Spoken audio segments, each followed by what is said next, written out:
Okay, everyone, welcome to the Respect the Math podcast, brought to you by Reliable Tech Help. For all your IT needs, call Reliable Tech Help at 502-797-7399 or visit our website at reliabletechhelp.com. That's reliabletech, T-E-K, help.com. I'm your host, Digital David Snyder. Here at the Respect the Math podcast, we talk about everything from technology to business, science, popular culture, and more. Basically, the things that I'm interested in because I'm kind of selfish that way. You can interact with us and find us on Facebook, YouTube, and podcast apps from Apple, Google, Spotify, Amazon, Pandora, iHeart, and others.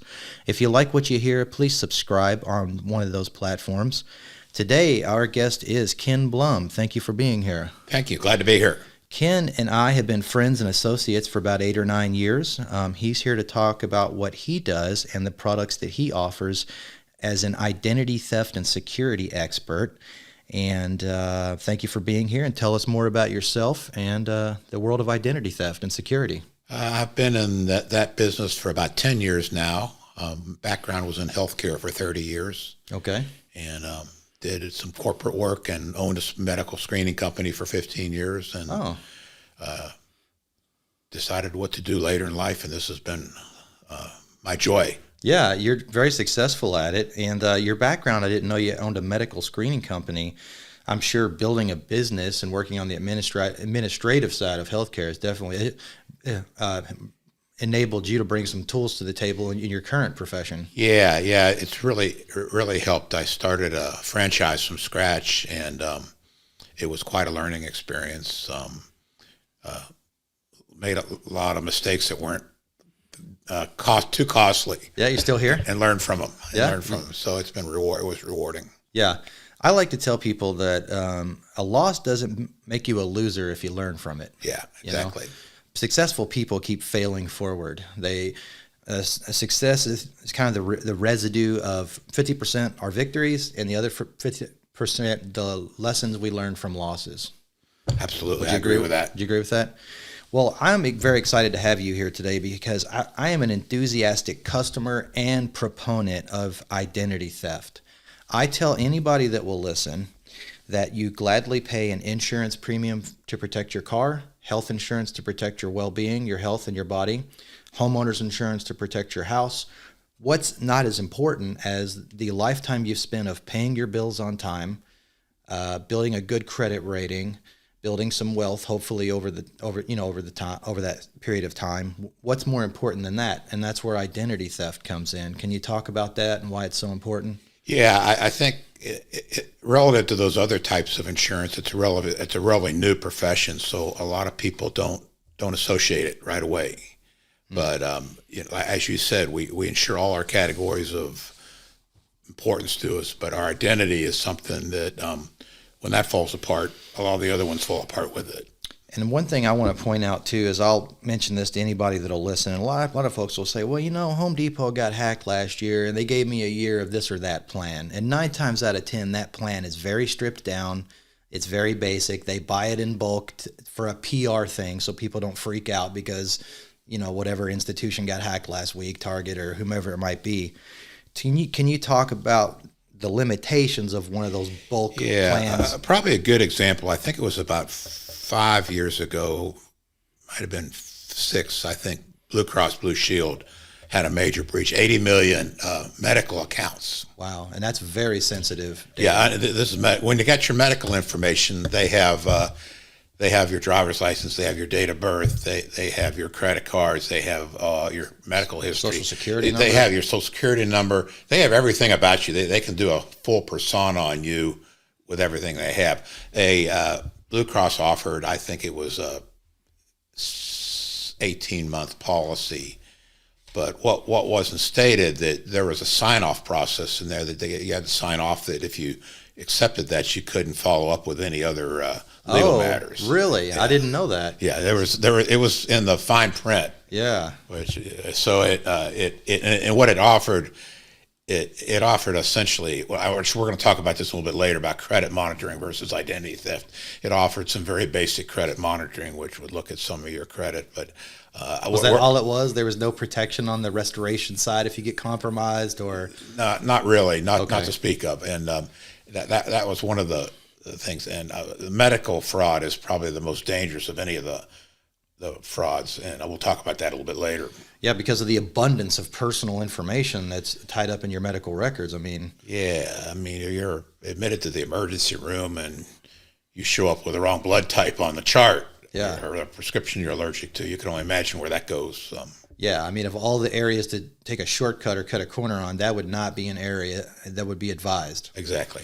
Yeah, the product that you sell that I am a customer of, that I wholeheartedly recommend and endorse, just got a couple of bullet points here. You get a vulnerability scan with that, which is a comprehensive series of automated monthly scans and vulnerability reports of your networks. Can you talk about that? And there's two categories of identity theft that I sell. I sell one as a family individual plan, and I sell another one to a small business as a cyber policy. And that we're talking about the cyber policy right here. Okay. But we can start with that if you want to. Yeah, why not? We'll go ahead and talk about that, and we'll circle back to the personal side of it. So we're going to focus. This is on you're a business owner, and I like to say, let's suppose you're a business owner like me, and you don't have a technical background like you have. So how do you manage your cyber liability? That's the question I ask my business owners. I would say most of them aren't, right? Well, most of them aren't, and one of the misconceptions is you always hear about the Blue Cross or the what was the gas breakage that in the East Coast about 8-9 months ago. Can't remember the name of it. Anyways, but where the volume comes is the small business owner, the very unsophisticated business owner that has no protection whatsoever. Yeah, and they're just trying to run their business. They're trying to run their business, and they hear stories, but they assume it happens to the big guy, and but really it's the little guys who are the easiest to break, because the big guys usually have hired some type of cyber protection, some cyber expertise, and policies. So this policy that we sell focuses on the business owner.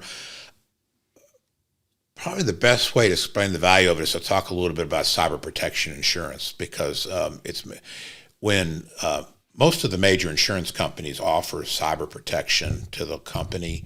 What happens is it's an underwriting process. Underwriting means that they they evaluate your risk and decide how much they want to charge you, or if they even want you as a customer. In some cases, the risk may be so high that they may decide that this isn't a good risk for us to accept. So there's underwriting involved. So what I always ask people, find out what the underwriting process is. There are some companies that have what they call guaranteed protection, which means guaranteed issue. Yeah, guaranteed issue, which means that you're going to automatically be approved. Right, and we know what that means from the health world. If you get a guaranteed issue health insurance or life insurance policy, it's probably not going to be what you need to protect yourself. And if you're 65. You're guaranteed issue for Medicare. That's guaranteed issue. Right. But if you try to get a private policy at 65, they're going to underwrite you, look at your medical health, and this is the way they're going to look at your cyber health. Yeah. And what happens is they'll, assuming that they accept you, what they generally do, they'll give you some requirements for educating your employee base and what they're supposed to do.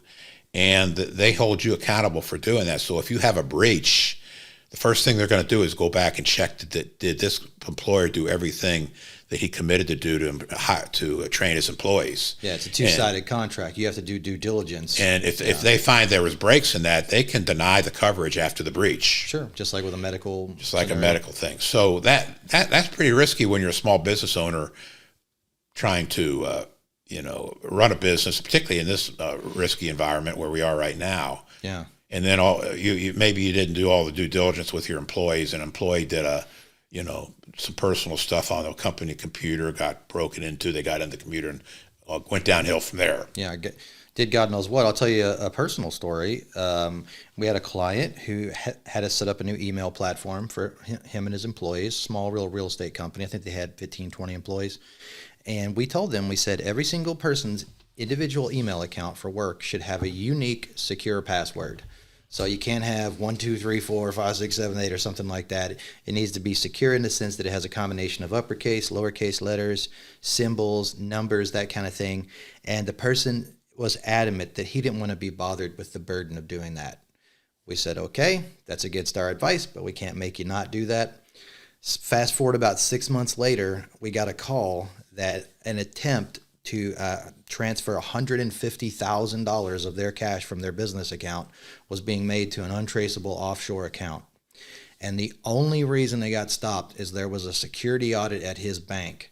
Had that random, I guess, AI based audit not flagged it and made him aware, he would have lost $150,000, all because his secretary's email was so easily compromised because they ignored our advice to use a secure password.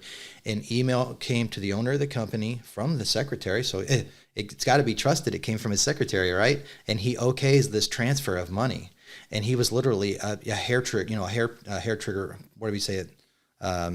He was essentially a one safeguard away from losing $150,000. Yeah, it happens every 100,000 times every day. Yeah, and that dovetails nicely into the value of having security protection for your business. Let's go back to the vulnerability scan. So this is, I'm assuming, an in-depth, comprehensive scan of the various aspects of your business where you can be. What we do and what I recommend, and most insurance policies has some degree of this.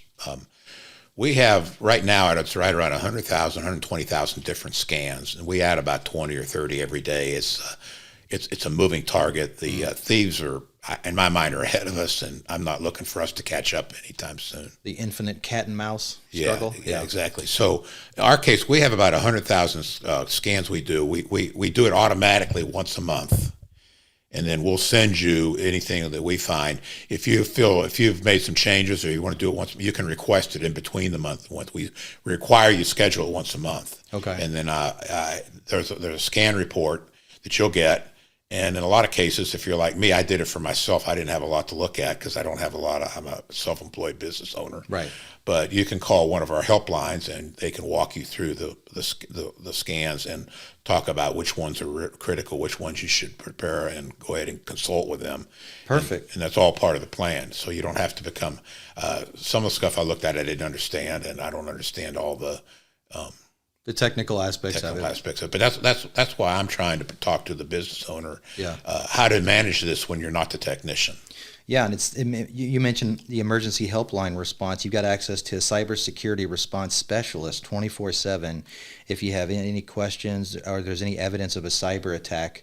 And that's probably unique to the type of plan that you offer. I'm assuming that standard plan that Home Depot issued you when they got hacked doesn't have anything like that, right? No, not. Probably a good thing. Anything that's free or essentially free is probably what you're worth, what you're paying for it. Absolutely, yeah. If it's guaranteed issue or it was given to you or it's, very inexpensive, there's probably a good reason for that, right?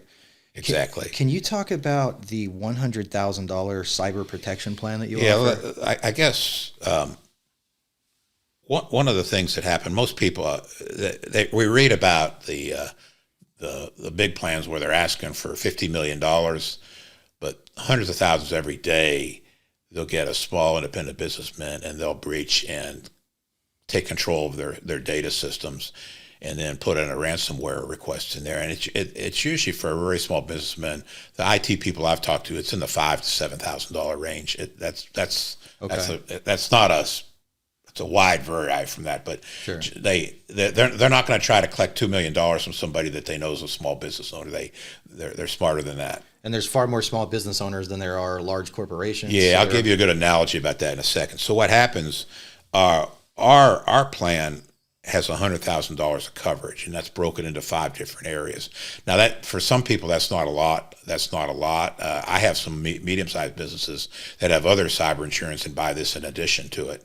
But for someone that's a startup, maybe a small contractor, maybe an accounting office or something like that. Couple of employees. Yeah. That $100,000 is broken into. There's some legal and regulatory side of it. When you've been breached, you immediately have a legal problem. Absolutely. Because your customers' information has probably been breached, and if and when they find out about it, regardless of how it happened, you're the employer is the one that breached it. Yeah, the legal term is care and custody, I believe. If you're in care and or custody of that information. It was your responsibility to do your due diligence to protect it. And if it gets exposed on your watch, that's legal liability. That So the IT people I know, they'll tell them when they have a breach, you have a legal problem. Right, instantly. Yeah. And there's some side other benefits that we can offer on that too. I'm not going to go into that today. Yeah. So that so does the $100,000 cyber protection plan offer you $100,000 of your resources to help resolve the legal aspect of that? No, legal is just one of the about 5 categories. Okay. We also have we can also do ransom negotiations. Oh. These experts that run these firms, they know these ransomware people, and they know which ones you can deal with and which ones you can't. Okay.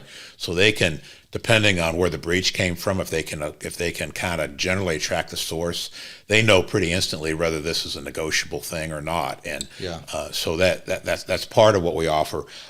The other problem you have, in addition to legal and is public relations. You have a major public relations problem. Yeah. So we link you up with some public relations people that focus on those kind of crisis managements. So you've got a suite of resources under this umbrella. That's exactly what we've done. Wow. We pulled a suite of resources together, which if you get breached and all of a sudden you got 24 hours to pull your team together, that's not going to happen. You got to solve a legal problem, a public relations problem, a financial problem, a security problem, all in real time. And then there's the technical forensic support getting, you may have a backup that, you're in the cloud, and that cloud might have been 2 or 3 months old, so it's got its risk. And that's part of what your support team can help you with. That's great. You mentioned a couple of other key statistics I think are worth mentioning. Businesses report over $1.7 billion in losses annually due to compromised emails alone. And that's probably a small fraction. Yeah, one of the biggest problems we have, anytime I'm talking to somebody where their personal computer and their business information is all on the same machine, a good example of that be a realtor.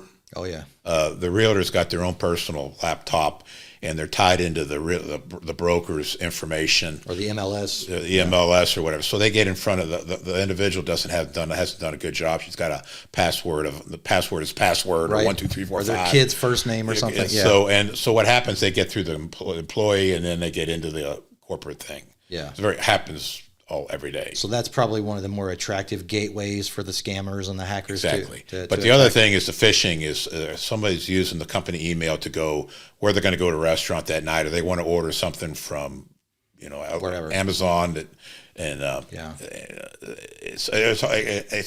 I read about 30 minutes every day, and I can't keep up with it. Even being an expert out there's things moving quickly, then I can always keep up with it at times. And I want to talk about that in a moment. 88% it says of small business owners feel vulnerable to cyber attacks, but what percent of those 88 people who feel vulnerable are actually doing something about it by getting a product like this? I don't know the number, but it's very low. It's much lower than you would think. Probably maybe a third of them are doing something about it, or less. Much less. Wow. Less. And part of it is education. Part of it is we always hear about it's hard when you haven't been a victim to hear it's the other guy, the other guy's the victim, and it's not going to happen to me. They don't think necessarily it that way, but that's in their mind. I got more important things to do right now. I'll circle back, and they don't circle back. It's not as important as getting the sale today so I can make my payroll. Right, so and those are big deals. When that payroll problem may happen every other week, so it becomes a long-term problem and that kind of thing. You kick the can down the road. I wanted to add some personal anecdotal information to that topic with the emails specifically. For anybody listening, the IRS is not going to send you an email asking for your social security number. They're not going to send you an email, period. They're going to send you a certified letter. It's going to be on IRS, letterhead. It's going to be very specific. They've been doing it the same way for decades.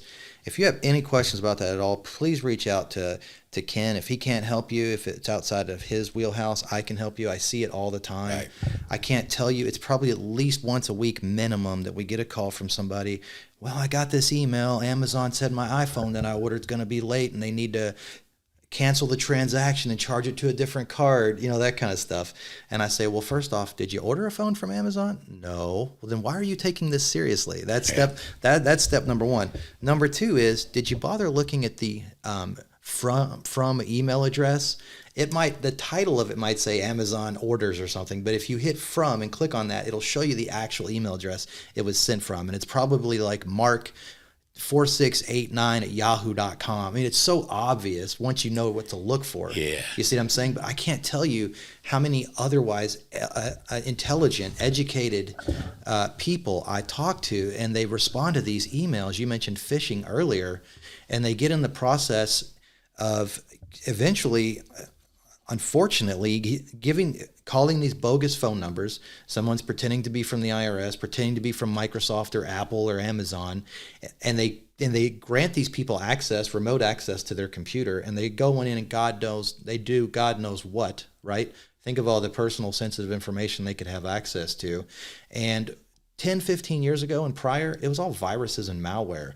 How can we infect the data on someone's computer? How can we compromise their computer and run malicious software or spyware, that kind of thing? Now, 90% of what we see is not viruses or malware. It's these phishing and scam attempts. Yeah, I get probably a call once a month from, quote, Microsoft, IRS, Medicare. You can name it. Your student loan servicer. I have never had a student loan in my life. Extending your auto loan policy. And they're very friendly. Oh yeah, of course. And, until you don't give them what they want. Then so what I've always said is, if you feel it's legit, or you get an email from somebody, get rid of the email and go send them. You be the one that connects with them. Right. Go to the Amazon.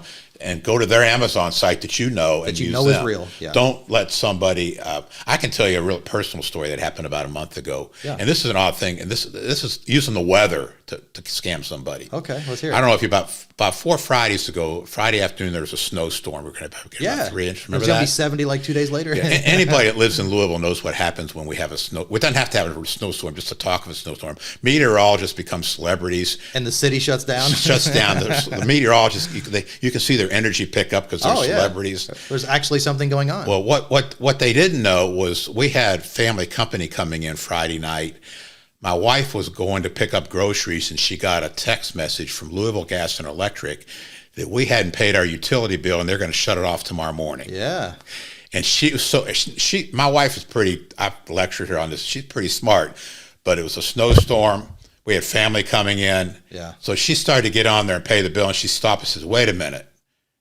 My husband pays the utility bill. Maybe I ought to call him first." Hopefully she didn't go too far into the process. No, she didn't. So she called me up, and I don't know if you have your wife has a friendly, bubbly voice and that stressed voice when she's stressed. Oh, yeah. This was definitely stressed. And yeah. She said, "Did you pay the bill?" And I said, "Well, it's on my automatic deduction from my checking account. Let me go home and check it." And I checked the checking account had been paid. I went on the website. It was due in 5 days. Yeah. So I went back and listened to the voice message just out of curiosity.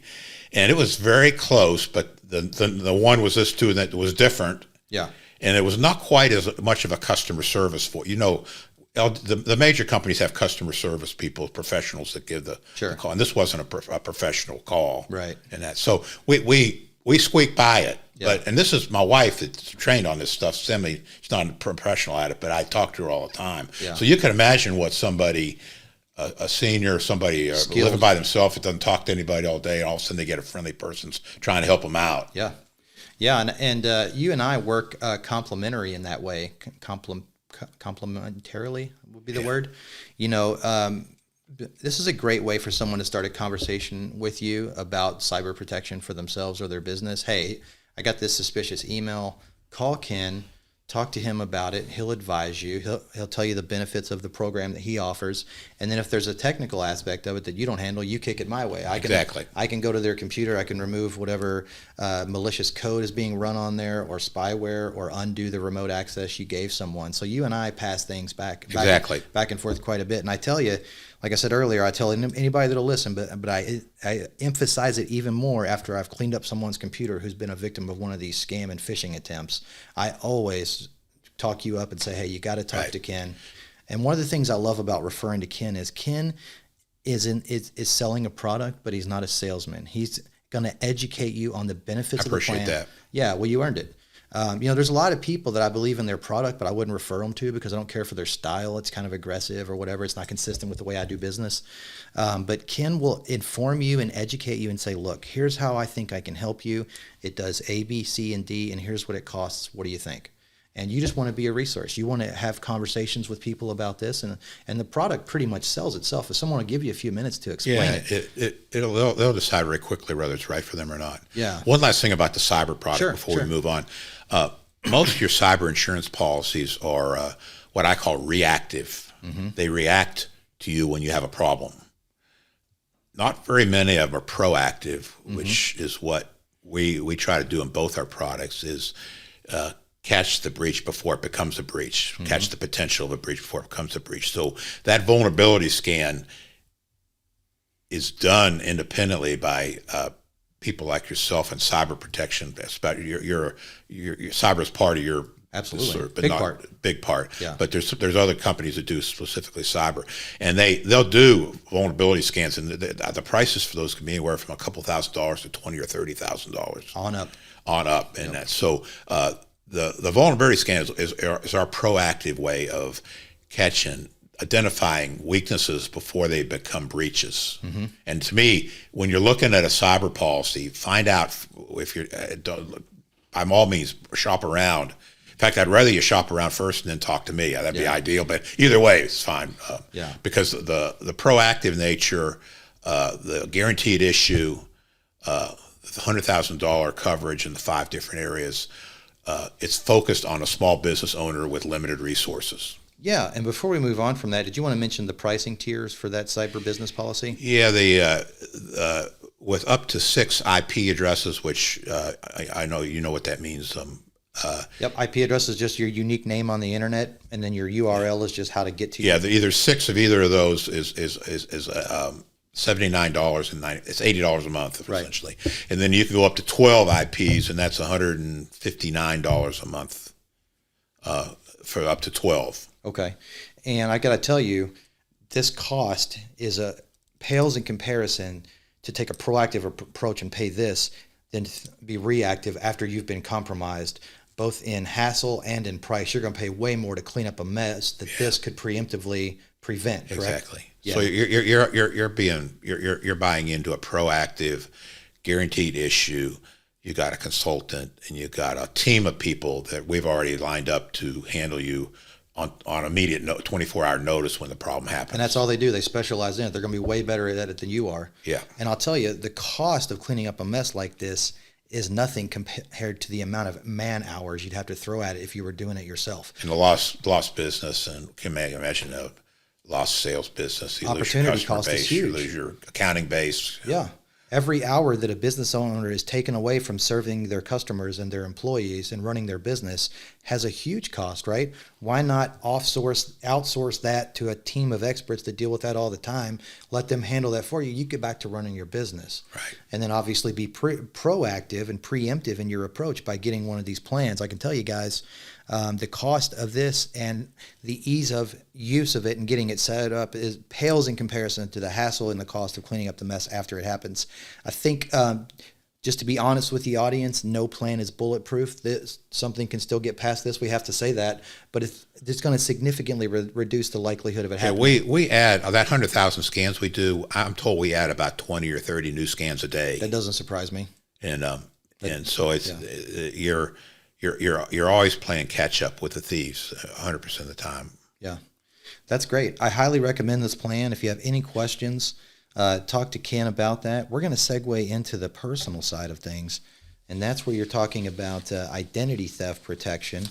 And you have different plans there. You have the individual plan, and then you have the family plan. Can you talk about those and how they're a little different from the Cyber for Business plan? Yeah, this, instead of insuring your business, we're insuring you as a family or individual. Mm-hmm. So we're looking at your individual cyber risk. So I found one of my challenges with educating on this is most people, when they think of identity theft, they think about their credit cards, they think about their checking and savings account. And that monitoring those is what's known as credit monitoring. Mm-hmm. Credit monitoring is something everybody ought to have. It's a small part of what we do. Probably 15 or 16 years ago, probably 85% of the theft was credit monitoring. Mm-hmm. As we've evolved, as the criminals have evolved, the criminals are not so much looking for your money right now. They're looking for your identity. Because once they steal your identity and steal your social, your driver's license, your medical ID, they can commit all the crimes and steal all the money in the world that's been stolen under your name. So let's clarify that for the audience. Instead of going after a particular credit card of yours and maxing it out or liquidating a checking account you have, they want to get your identity itself so they can go and create new accounts and exploit those, right? Probably the most accurate that they do both. But, of course, yeah, right. But the priority is more on the ladder. On the ladder, yeah. Yeah. I think that's an important point. I've had this product for a long time. I got to tell you, it's a bargain for what it costs. Can you talk about the price of each of the products? Yeah, the family plan, which I'll go into the benefits in a little bit, is $34.95 a month, and it's paid by the month. We don't work with contracts, so if at any point you feel like you want to cancel, or you can cancel at the end of the month. I have no long-term obligation. My retention rate fluctuates between 90 and 95% because once people use it and get on board, they usually don't get rid of it. Yeah. But that option is there. The individual plan, which when I'm individual, I just mean not married. I mean there's no dependents. So if you're divorced and have dependent kids, you're a family. But that's $19.95 a month. $19.95 for the individual. The individual. $34.95 for the family. Now that's yourself, your spouse, and how many dependents? Up to 10 dependents. Up to 10. Up to the age of 18. Okay, up to 10, age of 18. Yeah, what happens at the age of 18? You become an adult, and you can have your own credit and your own rating. So you become a unique legal entity at the age of 18. Okay, makes sense. Yeah, and let's talk about how this differs from what a business would be trying to protect. A business is trying to protect the delicate, sensitive, and private information of their clients, their employees, their customers.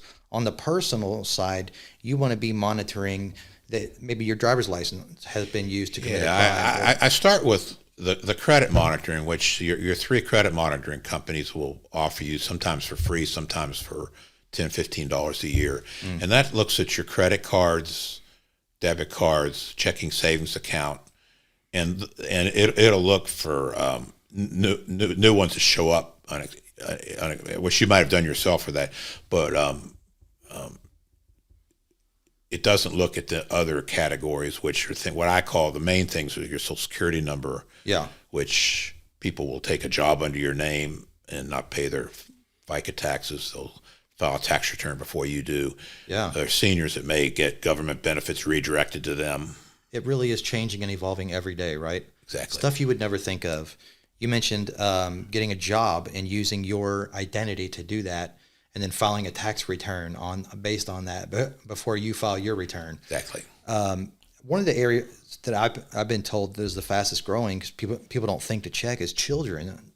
If you have a 3-year-old kid, you don't check their credit bureau to see if there's something there, but that's very desirable. You know, I learned an interesting fact about 2 years ago that shocked me.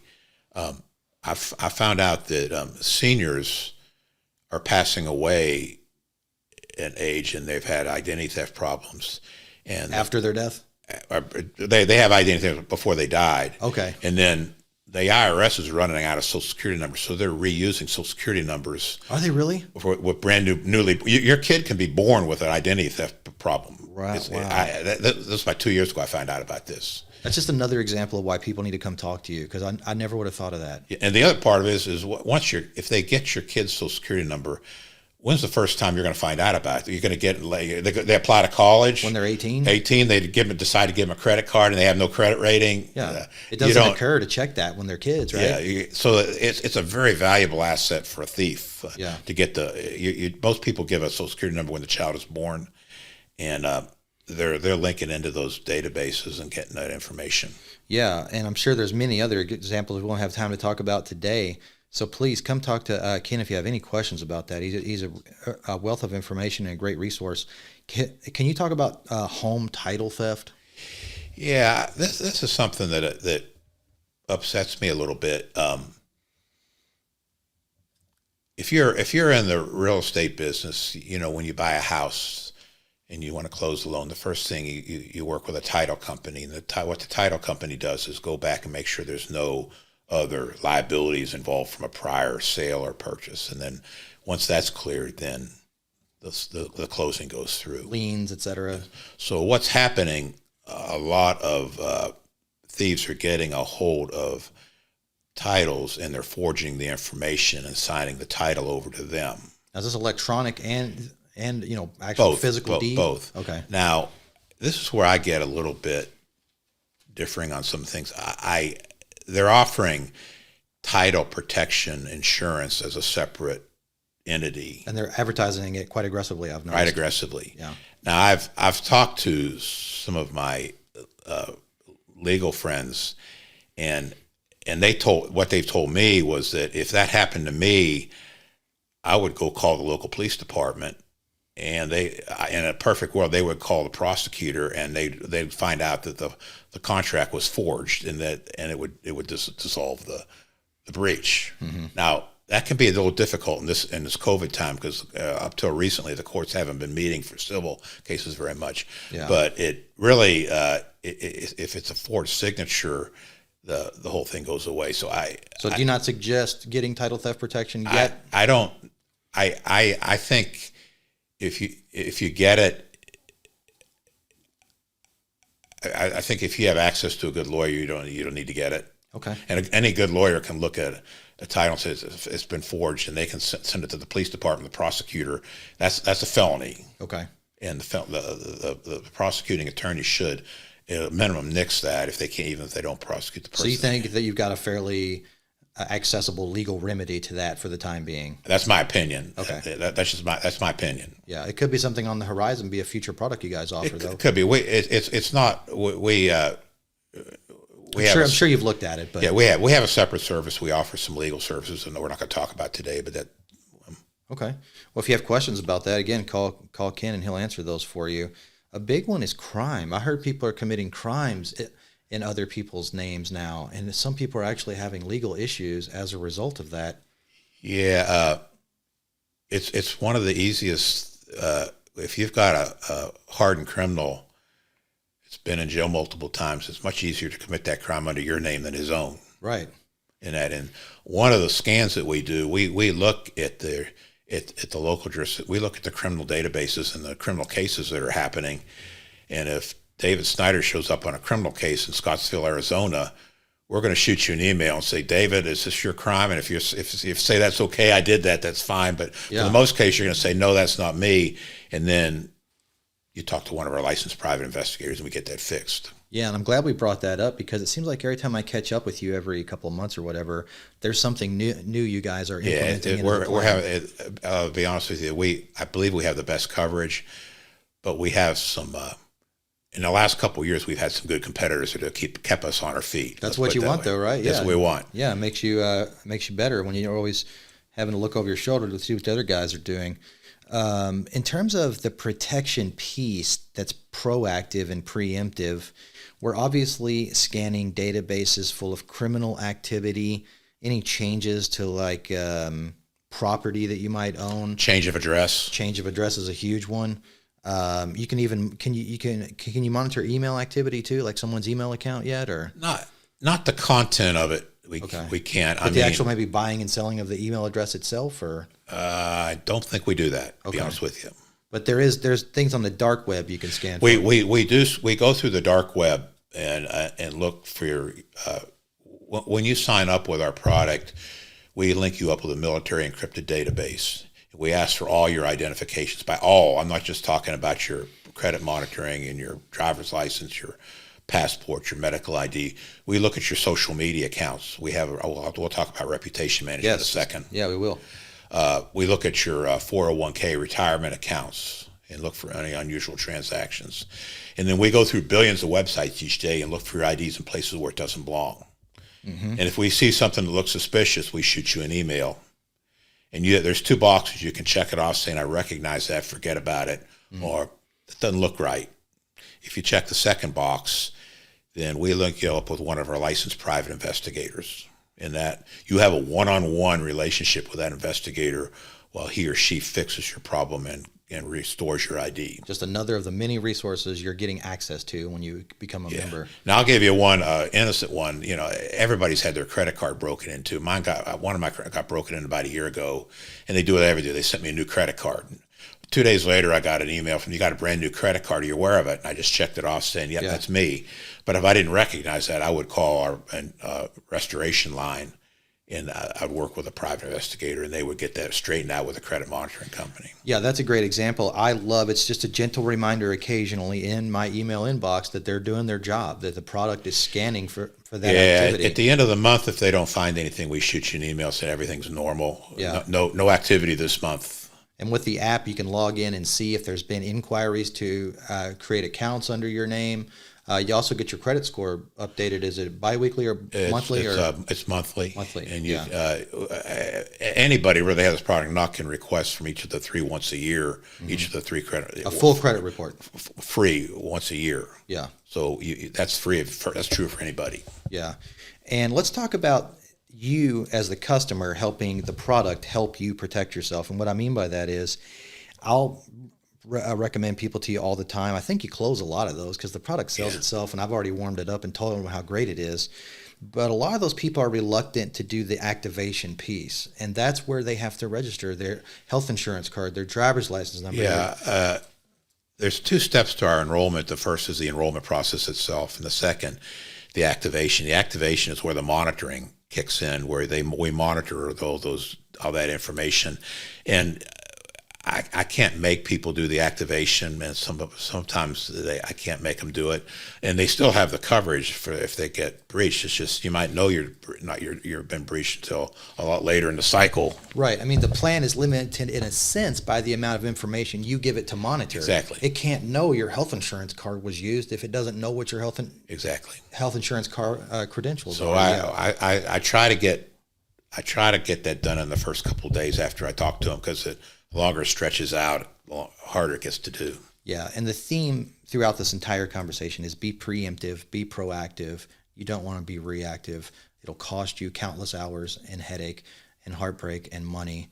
That's what you're buying when you buy this product. How long have you guys been around? I came back 2 weeks ago from our annual convention. We celebrate our 50th anniversary. Outstanding. So the company has a long... Yeah, we've been in the identity theft business for about 16, 17 years. We had a legal product before that. Mm-hmm. Yeah, the reputation is solid. I wholeheartedly recommend and use the product. What are some other aspects of the individual plan? I like to look at, everybody understands protecting their money. They're interested in their bank and checking account and their credit cards. But part of it is one of the things that made us one of the best in the market is we start a reputation management cycle. Mm-hmm. We actually give you a reputation score. Oh. And what we do is we look at your 4 major social media accounts: Facebook, Twitter, LinkedIn, Instagram. Yeah. And I think we're adding some more onto that. Mm-hmm. And we look for inappropriate data. It could be violent, sexual content. It could be damaging reputation, something. Yeah. It could be child bullying, slander, or whatever. Slander. Yeah. And then we'll shoot you an email saying, "Are you aware of this?" And you may be aware of it. You may be comfortable with it. That's fine, But if you're not aware of it, then you can talk to one of our investigators and figure out how to either get it eliminated or at least decrease to the point where it's not noticed anymore. Yeah, and with the cyber for business, we mentioned the potential legal and possibly criminal and financial exposure you have when you're not protected. But on the personal side, if someone logs into Facebook with your account and starts using racial slurs or inciting violence or doing all that, you could be in big trouble.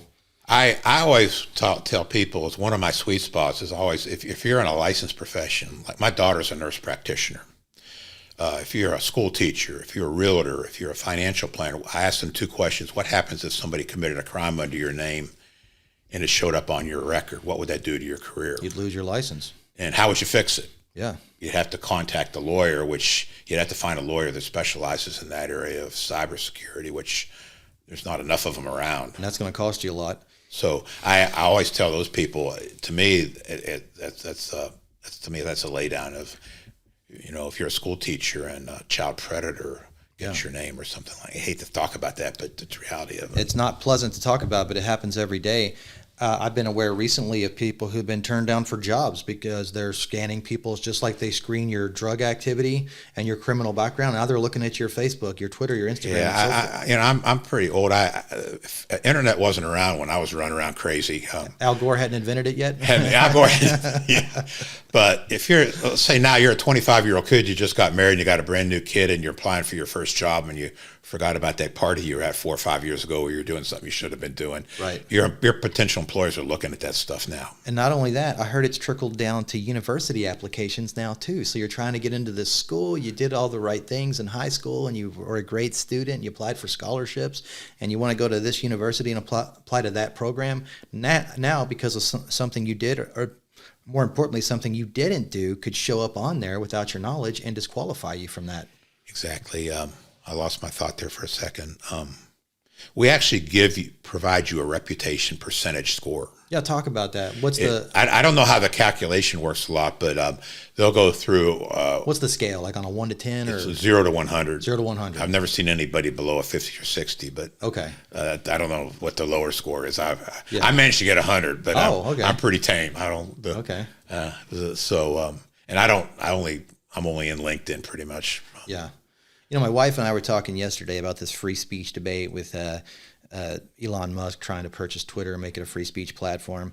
And I don't want to get into politics here, but I believe in a free society that's a democracy that values fundamental human rights. Even someone, we'll just say person A, who's a politician, who I think is disgusting, I disagree with everything that person says, they have a right to say that. Exactly. As long as they're not threatening someone's life or yelling fire in a crowded theater, that kind of stuff. I believe in free speech. And the fact that can be restricted or even hijacked on these social media platforms is very disturbing.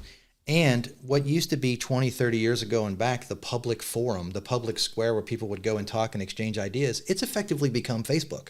Yeah. And Twitter and Instagram, et cetera, right? So whether you want to acknowledge that or not, those conversations are being held there now, and the people who run those companies are deciding what's acceptable speech and what is not. And someone can compromise your account, go on there, say something disgusting and despicable, and that can have real life implications for you and your family, up to and leading to criminal, legal issues, and even violence. So just another benefit. Yeah, people are having their own definition of free speech right now, and it may not be your definition. Well, it seems like a lot of people feel like they have the right. If you disagree with what I have to say or my opinions, that's fine. But I should have a right to express them. And a lot of people are saying, well, I don't like what you have to say, so I'm going to censor you, and I'm going to use Twitter or Facebook, whatever it might be, to do that. Just another reason why you should talk to Ken about this plan and get protected. You had a few more bullet points you wanted to talk feature-wise. Yeah, we talked about children. We talked about your health. The health is critical because people are stealing your medical ID and getting tests done under your name. And we talked about that a little bit. And you're left paying for it? Yeah. You're not only paying for it, but your records may be wrong. Yeah, and you could get a treatment you didn't need to kill you or something like that. You could have show up with the wrong blood type on an emergency room visit or something. So those are critical. We talked a little bit about our job. The fact of the matter is your reputation can show up on your job and things. So that's critical. Yeah, and I've got a few more here you wanted to talk about. You're now including a new feature. You're including Trend Micro Maximum Security. Yeah, this was just recently added about 6 months ago. This is your side of the business, and you provide that for me. But we offer actually cyber protection for your iPhone, your iPad, your laptop, and then along with that, we have what's called VPN, Virtual Private Network. Those of you that are that do a lot of networking in restaurants and coffee shops, and you use the public Wi-Fi, that's a really dangerous situation. It really is. People underestimate that, and I'm actually guilty of that from time to time. I'm kind of lazy that way, but I totally get the argument. So let me clarify this. With a paid plan, personal or family, you're getting free antivirus and malware protection through Trend Micro. Right. Not just the basic Trend Micro. It says their maximum security plan. Right. That's the highest tier they offer on the consumer side. You're also getting access to the VPN platform through a company called Proxy One. That's a subset of their company, yeah. Okay. Well, this is great. I mean, and then we offer a password vault on top of that. Okay. Yeah. New password manager. I just want to kind of outline the value you're getting here. as a paid customer. If you went and tried to sign up for a VPN plan right now, you'd probably have to pay somewhere in the $40 to $80 range per year for a VPN. And this is free as an added benefit. That's in the membership, yeah. And then Trend Micro Maximum Security, I have to guess, is probably $80 or $90 or more a year also. I mean, that's a tremendous value to bundle that in there. Yeah, and like I said, I still have your product that you've given me. I haven't switched over yet, but I'm going to switch over. Yeah, why not? Because you're already getting it for free under your plan. Right. Trend Micro, I'll just tell you, has a good reputation. We don't shy away from recommending that program if that's someone or a program that someone wants to use. I'm excited about that. Wanted to mention a few of these other bullet points you had here. Investment account number monitoring. This is a big one. Say you're 50, 60 years old. You've played by the rules for several decades. You've worked hard. You've saved some money. You built a little wealth. All that can be wiped out in a matter of minutes if someone gains access to your Roth IRA, your 401k, whatever it might be. Can you talk about this? This was a little bit of a shock for me. I always assumed that when you're a private financial planner, you have errors and omissions, you have personal liability coverage. And I always assumed if somebody stole something out of my account that personal liability would cover.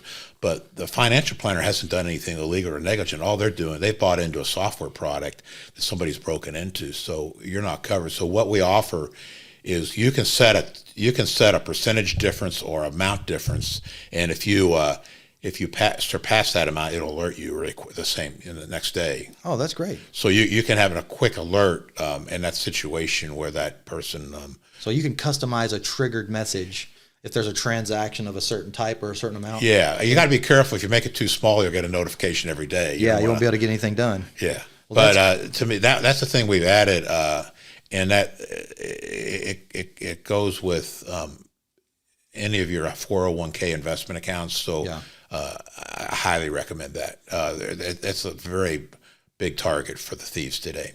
Yeah, lost wallet consultation. Talk about that. If you think about it, all the private information that I'm asking you to put on the internet, on your activation point, is mostly the same stuff you're keeping in your wallet, your credit card, your driver's license. So you lose your wallet, you make one phone call to our investigator, and they, within minutes, contact your credit card, your driver's divisions of motor vehicle, everything you would keep in your wallet. So you can imagine, those of you that lost your wallet, you know how much time it's taken to go ahead and it has to change your credit cards. And if you, like me, I pay everything for my credit cards. I got 30 different people each month. So when I have to change my credit card, it's a major project for me. Absolutely.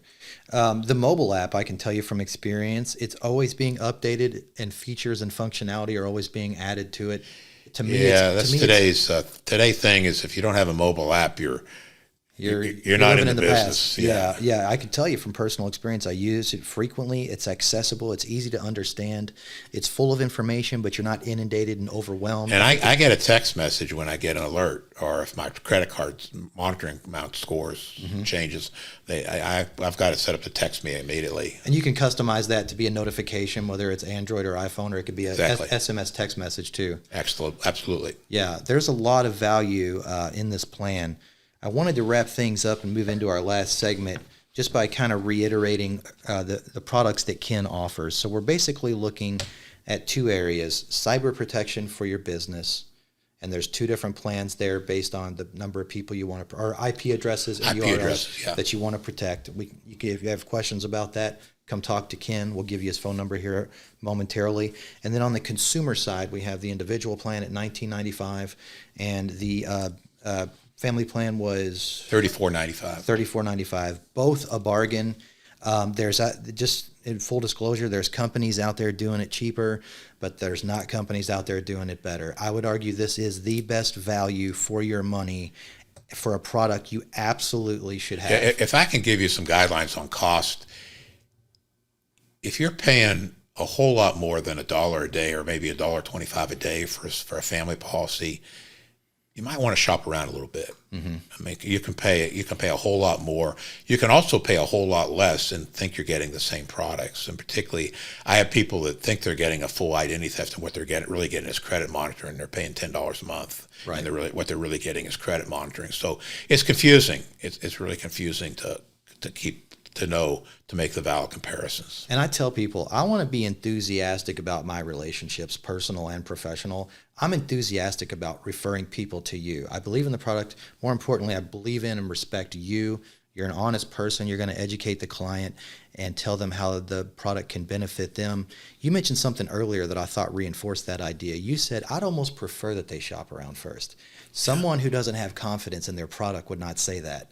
But that shows that you have confidence in the product. You know that if someone does a deep dive into the alternative platforms and their prices and their features, and then they compare that against your product, it's no comparison. Yeah, I always like if somebody's already got another product and they want to talk, I don't try to talk them away. If they want to talk about it, that's a good lead for me because they've already bought into the concept. I don't have to sell the A lot of times I'm spending most of my time selling the concept of whether you need identity theft at all rather than how much you pay. That's your biggest obstacle. Big obstacle. So if somebody's got another product that I might not think a lot of, that's fine. I'll say, here's some comparisons. Make your own choice. And I was told a long time ago by a trusted advisor, don't talk bad about your competition. Say, look, Joe Schmo's over here doing it this way. He offers A, B, and C. It costs this much. That's fine. Let me show you what I can do. I'm not going to talk bad about him, but I'm going to offer you a better plan. You said it's the hardest obstacle for you is to sell them on the concept. If they already have another version of it, another brand, they're sold on the concept. Your job is to come in and educate them on the differences and sell them a better You identified it perfectly. A better version of that concept they've already bought into. All right, so let's close things out. It's Ken Blum, Blum. He's a cyber expert and a security expert, and you can reach him at area code 502-445-7411. Again, that's Ken Blum. He's a cyber and security expert. Give him that phone number one more time. 502-445-7411. Thanks for being here, Ken. I wanted to talk about the last segment of our show here today, and that is a nonprofit organization that my wife and I started called See Good to Be Good. The purpose of it is to find people like yourselves who've been successful personally and or professionally, and to give people who are listening that might look for an example of being successful, a model to look up to. So I'm going to ask you a few questions about how you got to where you are in life, and then we'll talk about that a little bit further. So my first question for you is, why are you successful? I'm successful. Probably the main reason is family. I was brought up with parents that had a good work ethic, had a strong Christian background, taught me values at a very early age, and you were good examples for. And to me, the most single thing where you win or lose in that category is a lot of times your family or background. It doesn't have to be parents. It could be a teacher or a school friend. It could be somebody. So you're successful because of the people in your life that made a difference. Yeah, exactly. Why are you happy? I'm happy because I've been able to stay tight with my family. I've been able to maintain productive work later in life that I didn't try to retire too early and sit around and do nothing. Do nothing and whittle away. Yeah. Go ahead, sorry. And I just have a lot of interest. I'm a voracious reader, and I get involved with stuff. Yeah. Curiosity and persistence. Yes, exactly. Yeah. Last question. What obligation do you feel to help other people? How do I say this?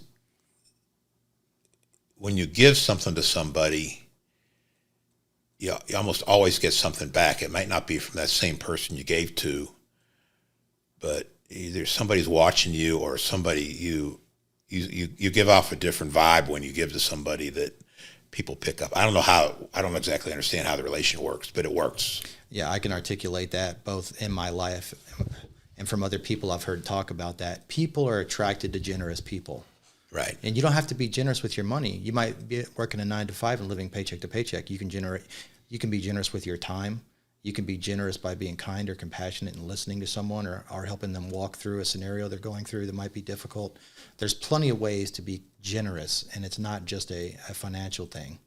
So we really feel an obligation, both my wife and myself. This community has been very good to us. My wife immigrated here from the Soviet Union when she was 10 years old, didn't speak any English, and has had quite a successful career in banking. and has done very well. And we have a beautiful family, a beautiful life, a nice house to live in. And every degree that we climb that ladder of success, I look down and I see so many other people further down that ladder, and I feel an instant obligation to help them. Right. So that's pretty much the motivation behind See Good to Be Good. It occurred to me that for people who need help, they need to see an example of good, being done, so they can do it in their own lives too. I agree with that. I participated in a couple of those. Yeah, excellent. Well, thanks for being here, Ken. Thanks for joining us today, and thank you to the listeners and our sponsors for making this podcast possible and hopefully successful. We'll see you real soon on a future episode of the Respect to Math podcast. Be sure to find us on Facebook, YouTube, or podcast apps from Apple, Google, Spotify, Amazon, Pandora, iHeart, and others. If you like what you hear, please share our content with your friends on social media and subscribe. If you would like to be a guest on our show, or you would like help creating and or distributing your own podcast content, please contact us for more information, and we'll see you real soon. Thanks. Thank you, David. I appreciate it. Thank you.